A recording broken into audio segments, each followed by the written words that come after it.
আসসালামু আলাইকুম। আশা করি আপনারা সবাই ভালো আছেন। আলহামদুলিল্লাহ আমি অনেক ভালো আছি। কারো প্রতি কখনো খারাপ ধারণা করুন না।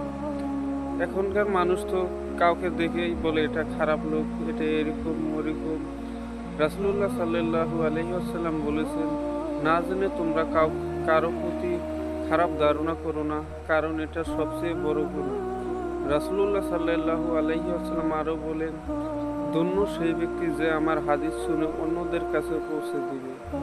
ইনশাআল্লাহ ভিডিওটা শেয়ার করে দিবেন। আসসালামু আলাইকুম। আশা করি আপনারা সবাই ভালো আছেন। আলহামদুলিল্লাহ আমি অনেক ভালো আছি।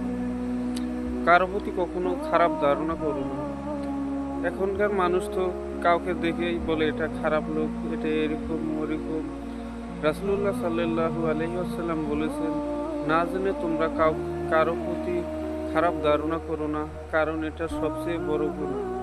রাসূলুল্লাহ সাল্লাল্লাহু আলাইহি ওয়াসাল্লাম আরও বলেন, ধন্য সেই ব্যক্তি যে আমার হাদিস শুনে অন্যদের কাছে পৌঁছে দিবে। ইনশাআল্লাহ ভিডিওটা শেয়ার করে দিবেন।